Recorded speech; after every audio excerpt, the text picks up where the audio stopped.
Hello, and welcome to this short recording that's going to give a summary of the contents of Chapter 3 from Farrell et al. 2019. Now, Chapter 3 is all about doing international business, and it's the third and last chapter of the first part of this text, which is focused on the dynamics of a changing business world. Alrighty, so let's share the screen and let's get going. We're going to cover these learning objectives today. Alrighty. So we're going to explore some of the factors that influence international trade. We're going to look at the factors in the macro environment that may well be barriers to international business.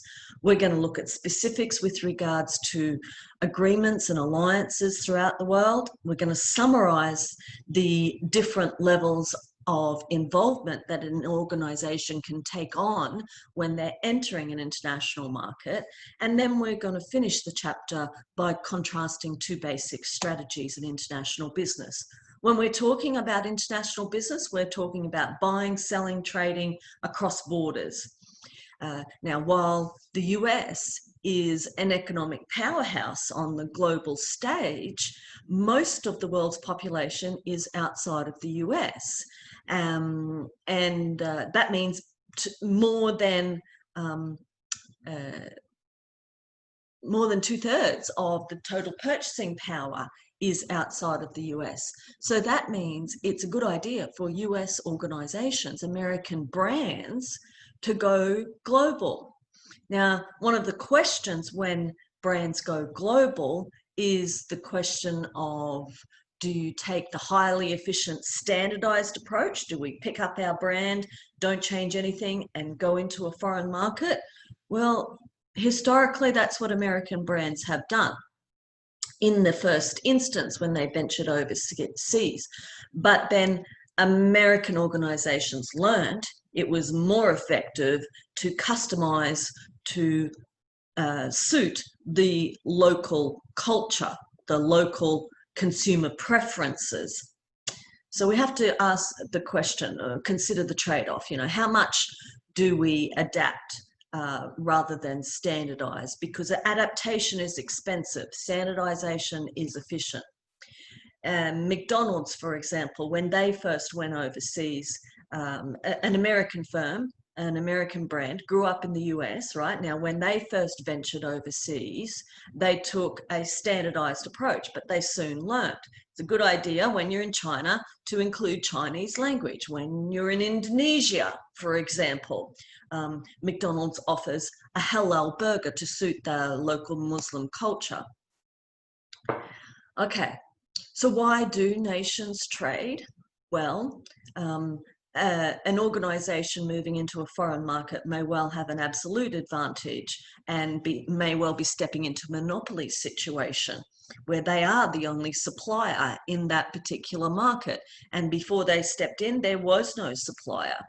Now, maybe there's some local competition that the foreign firm will have to contend with, but maybe they come into that market with a comparative advantage, an advantage above and beyond what the local competition offer.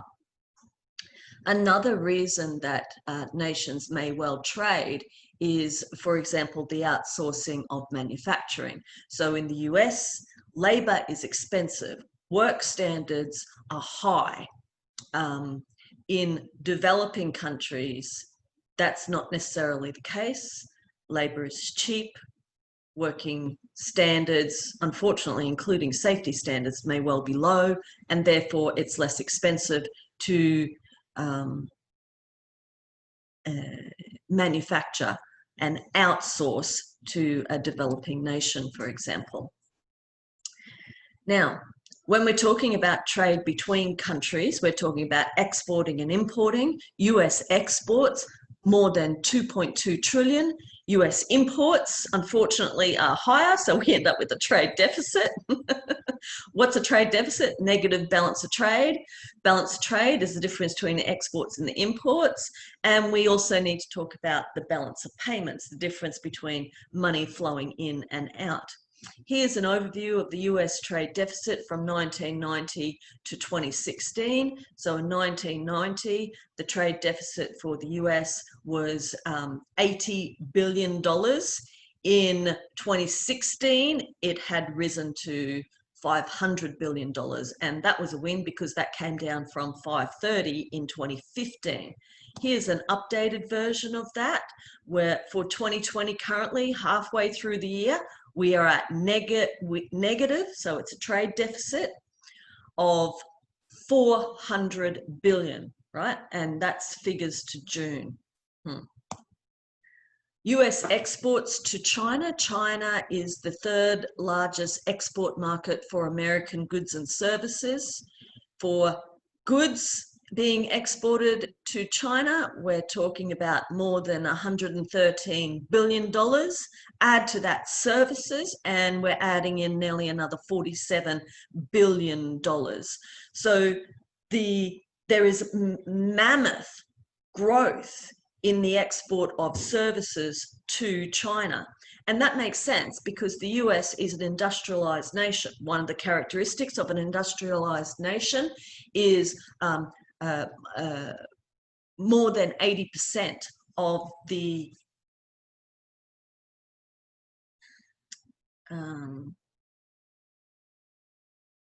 services sector is contributing more than 80% to the GDP. In developing nations, that's not the case, as is the situation with China, but it's fast growing. Okay, so which products are Americans exporting to China? Well, we can see here that, of course, aerospace products and component parts are large and increasing. So we've got a growth from 2016 in the light blue to the darker blue in 2017, and a change of nearly 12%. The biggest growth that we've seen between 2016 and 2017 has been with oil and gas. But America is also exporting pharmaceuticals as well as waste to China. Now, a hard truth to do with international business is that free trade seldom exists because there's barriers. And we may use the PEST framework, or in this case, the more comprehensive PESTEL framework, to analyze what are the potential trade barriers that an organization will face in going into a foreign market. So let's talk first of all about potential economic barriers. So industrialized nations are economically advanced. We're talking about US, Canada, Great Britain, as well as other nations around the world, such as Japan and Australia. Now, less developed countries are not so economically advanced. They may well have a low per capita income. In other words, they have a high percentage of the population living in poverty. And while industrial nations might look at that figure that shows a low per capita income and assume that that's not a viable market, that's actually a false assumption, because developing nations, while they may well have much of their population with a low per capita income, the size of the populations involved is the potential. And the increasing demand in that marketplace towards the Western world, towards Western brands, for example, from China on American brands, for example. This is a potentially highly viable and profitable market that is to date untapped. So yeah, don't disregard the developing nations. Now, there are, of course, potential hurdles that need to be overcome in a developing nation. Hurdles include, for example, road infrastructure, rail infrastructure. These are physical facilities that support the economic activities. And the level of infrastructure in a particular nation is an indicator of the level of development of that nation. When we are doing international business, of course, we have to take into account exchange rates that vary daily, and governments may actually intentionally intervene with regards to the value of that nation's currency through their political policies. They may seek to devalue or revalue their national currency. So this table here shows us that $1 will buy us 76 cents in the British pound. We will, for our $1 we will receive 1.3 Canadian dollars, but the euro is at 0.8, and the Australian dollar, for every American dollar, you receive 1.3 Australian dollars. There's a hyperlink there to take you to the daily figures on exchange rates. Now, apart from economic trade barriers, international business organizations delving into the world of international business may well be faced with other barriers, such as ethical, legal, and political barriers. So when we're entering an international market, organizations have to deal with these complexities. And American organizations venturing overseas must abide by American laws even when they're in a foreign market. They must also abide by the laws of that host nation. And of course, there's international laws that the organization must comply with.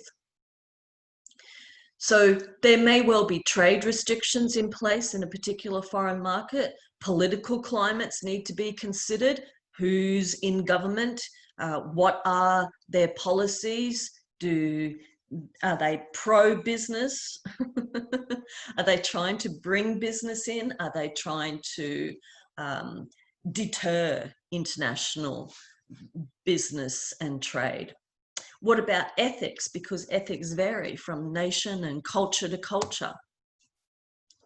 So firms doing business abroad must definitely understand and obey the laws of their host country. Now, this might mean restrictions on how much currency, local currency, can be taken out. It might well be involving limits on how a foreign entity operates within a specific nation. And so some nations may not be aligned with American laws, and there may be little effort to even enforce their own laws within the foreign market. In some parts of the world, for example, laws related to copyright and patent, they may not be as strict as what they are in the US. Okay, let's talk about tariffs. Import tariffs. So import tariffs can be fixed or they can be variable. Fixed implies a specific amount of money levied on each unit of product brought into the country. So America has import tariffs on vehicles, for example, vehicles manufactured overseas and coming into the country. Countries sometimes levy tariffs for political reasons, and that is indeed the case. America putting tariffs on Chinese imports currently. So critics of tariffs argue that tariffs inhibit free trade and competition, and that is the case, yes. And it's done deliberately to insulate the domestic market against foreign competitors.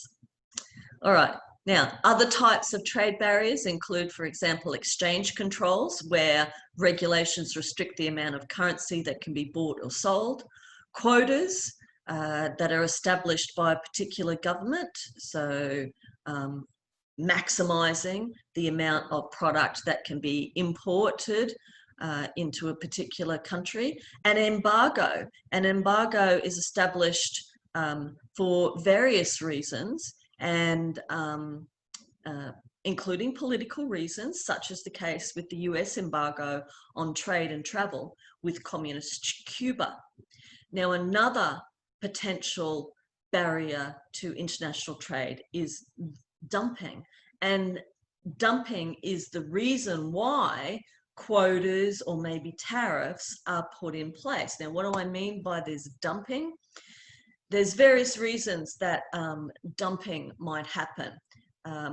So a foreign organization might be seeking to enter a foreign market, and so they might dump a large quantity of their particular product for the purpose of achieving a strong market penetration. Now, another reason why an organization might dump its products in a foreign market is because the domestic market is too small to achieve the economies of scale with regards to production that are being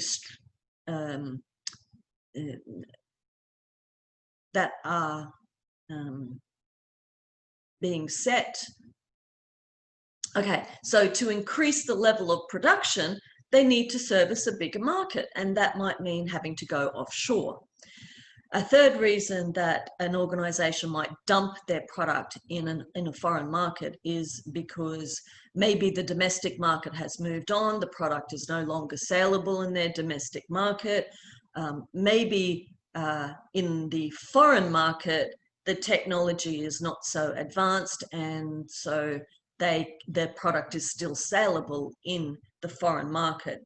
Maybe because technology has made the product obsolete, will force the organization to consider overseas markets. Now, politics. Political considerations, they're not always written down, and they're fast changing, so you really have to keep on your toes with regards to political considerations. You know, there's unwritten laws, if you like, that are required to be considered and acknowledged by a foreign organization entering a particular market. Political unrest may create hostile or dangerous environment for the foreign businesses. So maybe the political unrest was already happening before the organization decided to enter that particular market. And if so, they knew the risks going in, or sometimes political unrest happens unexpectedly, and an organization may well be established and operational in a foreign market, and then all of a sudden they have to deal with this political unrest, and yeah, it's highly problematic. So because it's so fast changing, it's one of these macro factors that you have to continually monitor to be ahead of and anticipate what you will do when such and such happens. Now, political concerns may also lead to a cartel, and OPEC is an example of a legal cartel. OPEC is the Organization of Petroleum Exporting Countries, and it was founded in 1960 for the purpose of managing the supply of oil to ensure, to set the market price, to control the market price. Okay, so it involves the collaboration of 14 countries, but there is a question over its continuance, and I've given you a hyperlink there to look more into detail about that. Okay, political unrest, political instability in one nation may well force people to flee for their safety's sake, for their lives, and seeking asylum outside of your native country when your life is at risk is legal. And when there's political unrest that is driving people to seek a better life, then the nation to which they are seeking asylum must consider whether or not they're going to let these refugees in. And, you know, if people in the community are fleeing the nation to save their lives, to seek a better life, then what does that mean for organizations that are trying to do business in that nation? So political instability is a substantial risk that businesses face on the international market. Now, apart from economic and ethical and political barriers, that we also need to take into account social and cultural barriers. So language, spoken and written, we need to consider that. What's appropriate in terms of body language and facial expressions in one culture may vary as to what's appropriate and what's socially acceptable in a different culture. So you have to develop your cultural competencies, and you have to develop your cultural agility when an organization is seeking to expand internationally. And surprise, surprise, America, the rest of the world uses the metric system. So American organizations heading overseas have to convert. There's also technological barriers to consider.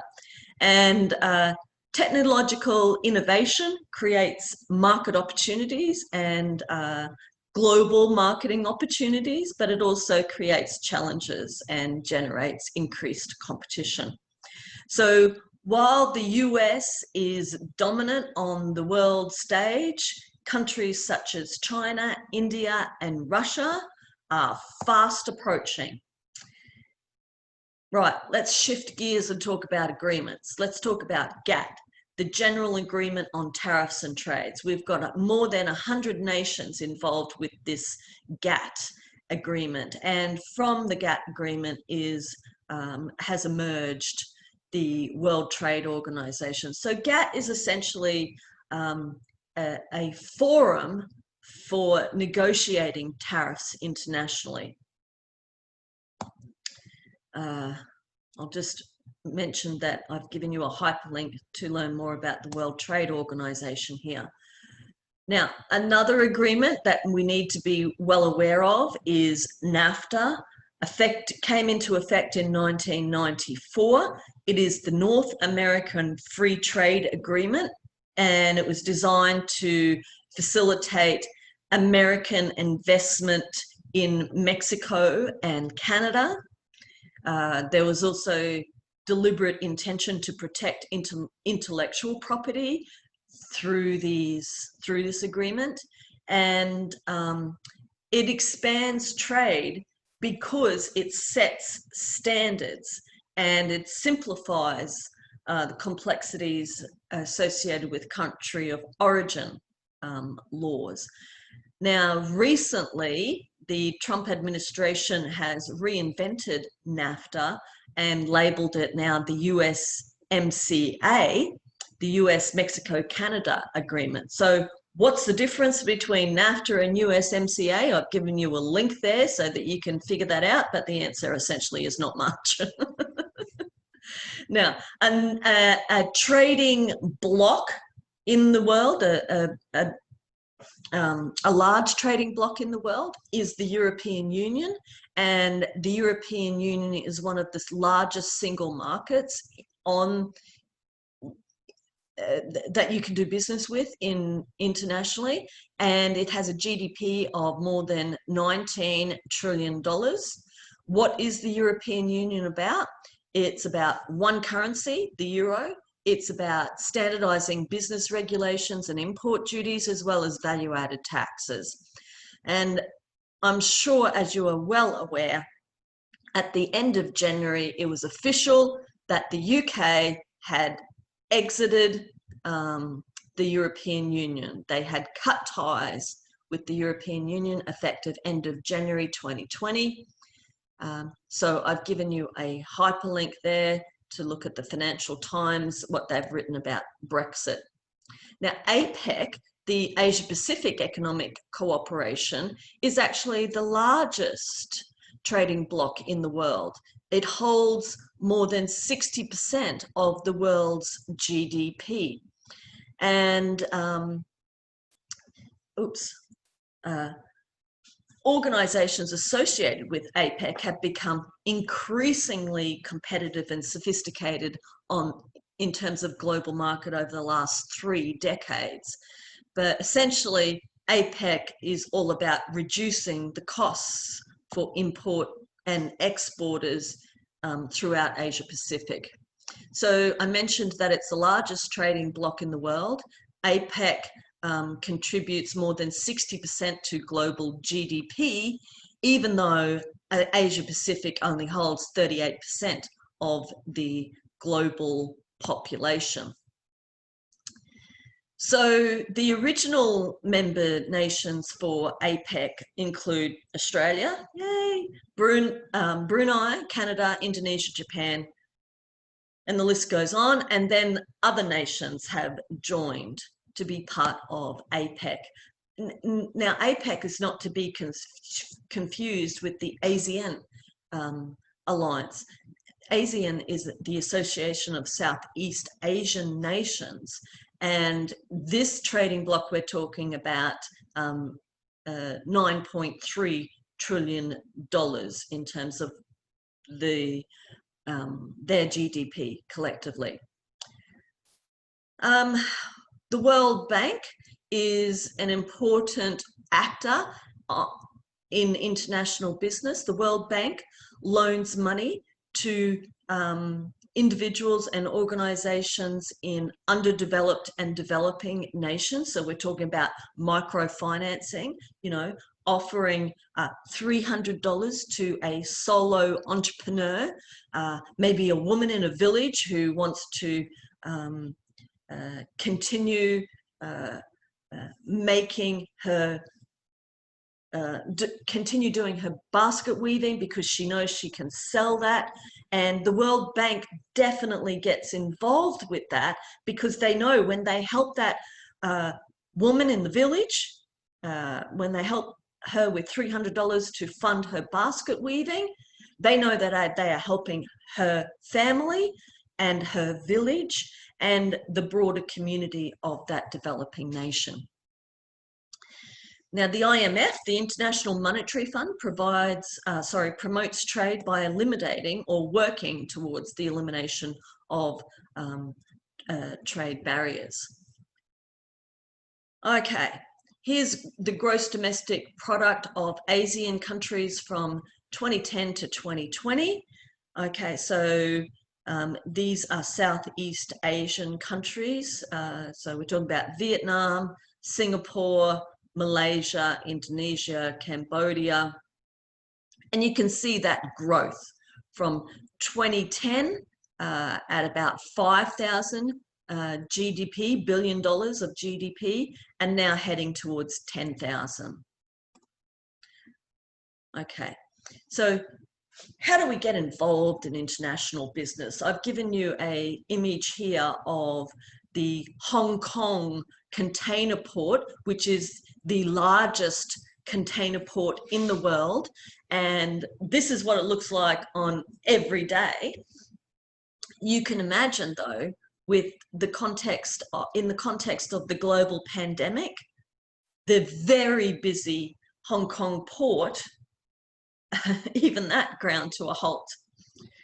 So the Hong Kong port is a very busy port. It's the world's largest port. And I've given you a hyperlink there to learn more about the logistics involved with this port. But essentially, it is facilitating the export of product from China and, of course, the imports from the rest of the world to China. So export agents are middlemen that help companies handle their international transactions, and there's many import and export agents working out of Hong Kong. Who are the largest exporters? Check it out. You know, this is part of the reason why that Hong Kong port is so busy, because China is exporting more than the rest of the world. And US is exporting many billions of dollars worth as well, but nowhere near as the amount that China is. Here's an updated version of that. The United States falls back further behind China and the European Union in the 2020 figures, but China's still well ahead of the rest of the world. So trading companies who have expertise in facilitating international trade can be hired for the purpose of them handling all of your trade activities. So that's similar to an export agent, but the role is broader.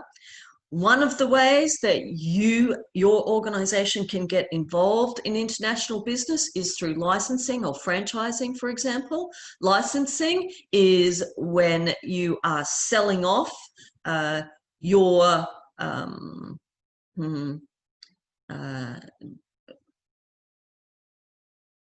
use of your brand or your product or your system for a fee. And licensing is actually an attractive alternative, because if you don't license, then you're probably going to do direct investment, and that's going to mean far more, a far bigger bucket of money to get into the market. So we might license in the first instance, we might franchise, and what we're doing there is selling our system so that then they operate under the parameters of the way that we operate in our domestic market, and then in the foreign market we have some control over the way the system is implemented in that foreign market. But again, it's like licensing, franchising involves far less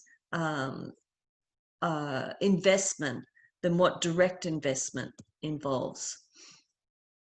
We can also get involved in international business by doing contract manufacturing. And an example of contract manufacturing is Foxconn. I've given you a hyperlink there to learn about Foxconn. Foxconn is the largest iPhone manufacturer. They assemble iPhones, and it's one of Apple's largest suppliers. So the manufacturing of the iPhone is done under contract. In other words, a contract held by Foxconn. Foxconn does the assembly of the Apple iPhone. So that's an example of Apple being involved in international business by way of contract manufacturing. But of course, the final product has the Apple brand on it. Now, another way that an organization might get involved in international business is figuring out that domestic manufacturing is far more expensive than what can be achieved overseas. So they may well choose to manufacture overseas because it's lower labor costs. Unfortunately, it's probably not so good working conditions as well, which is part of why it's cheap labor. Okay, so this link here takes you to a story about Intel outsourcing, and Intel outsourcing Intel was manufacturing in the US for a long time, but now they have gone towards outsourcing to international markets, their manufacturing. Insourcing is a different form of outsourcing. Insourcing is where foreign organizations transfer particular tasks such as manufacturing to American companies. And this is happening more and more. I've given you a hyperlink there to learn more about what's the difference between outsourcing and insourcing. Okay, now offshoring, such as Disney opening a theme park in China. They also have one in France and another one in Tokyo, Japan. So what they've done there is set up shop in these international markets, and it operates like a subsidiary, but it's in another country. And that's different to outsourcing because the company's retaining control. And I've given you a hyperlink there to take you to a blurb about Disney in China. Now, other than direct investment in a foreign market, we may well choose to do a joint venture. So that's when we're teaming up with another firm. So teaming up with another firm in the market, the foreign market that your organization is seeking to enter, is a good way to enter the market when that foreign market prohibits direct investment. So we might team up with someone, joint venture. A less formalized version of a joint venture is a strategic alliance, and that's used when the competition is fierce and the costs are high to get into that international market. And strategic alliances are found in various industries, predominantly in the automobile industry and the computer industry. Now, when we're directly investing in the foreign market, maybe we're directly setting up manufacturing plants, or maybe we're directly setting up retail outlets. And so direct investment is the most expensive option in terms of getting involved in international business. And so in that sense, it entails the highest risk, but the advantage is that you have the most control. Now, when you're using the mechanism of direct investment to enter a foreign market, you may well set up your own facilities, or you might buy something that's already operational and put your name and your systems and your reputation all over it. So many organizations are multinational corporations, and it is what it says it is, a corporation that's operating in multiple nations at the same time.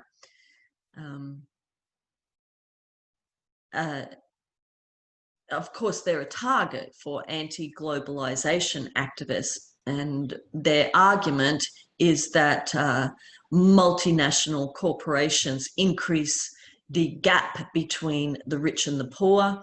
They misuse resources, they exploit labor markets, and they harm the environment.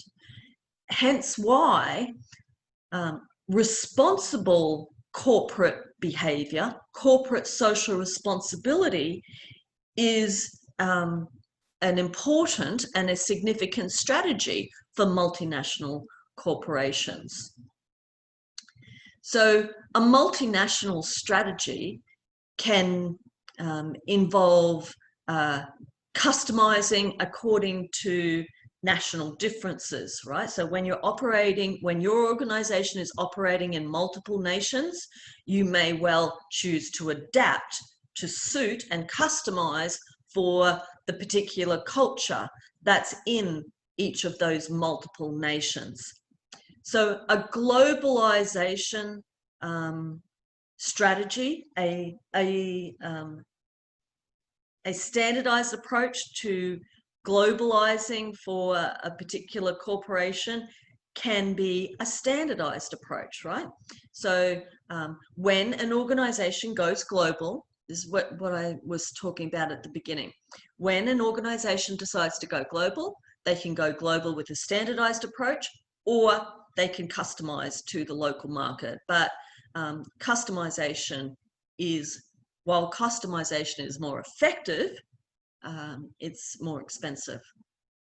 So we have to do our homework to determine what's the best approach. How much are we willing to trade off with regards to standardization as opposed to adaptation and customization? All right, so let's talk about managing the challenges of doing business internationally. We have to develop our knowledge of international markets to do a good job of being a global firm. We may well seek information from the US Department of Commerce in that regard. We're going to need information technology to help us grow internationally. So there's various commercial services that we can draw on to help us expand internationally. There's also research centers, such as the Centers for International Business Education and Research, and these centers, for example, are expert on benchmarking best practice for international expansions. All right, so as a final point to this recording about international business, let's talk about COVID and the global pandemic. So yes, COVID has had a significant impact on international business and trade. To this point, as of July 7, 2020, the global pandemic is registered as a larger crisis than what was experienced in 2008, particularly for women and racial minorities. They are being hit the hardest, and this link takes you to an overview of that impact, that negative impact on women and minorities globally, and that report comes from OECD. This report is all about the different models that might be applicable to international business post-COVID. But part of the question there is, will there ever be a time when we are post-COVID? Maybe this highly infectious coronavirus that has to date taken out nearly 180,000 Americans, maybe we're going to get a vaccine or multiple vaccines, but maybe this virus is going to mutate at such a pace where there's no post-COVID. But this article looks at potential business models that might work in the future. And this third link that I've given you here is from Harvard Business Review, and it raises the question of how much of an impact will COVID have in the longer term with regards to globalization and international business. So interesting reads for you there. I do hope that you have enjoyed what we've talked about today. I'm grateful that you've stuck with me right to the end here, and I look forward to bringing part 2 of the Farrell et al. 2019 text to you. We'll be talking about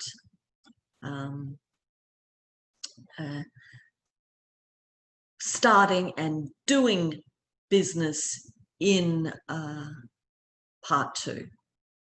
Thank you for your attention, and I'll see you again soon.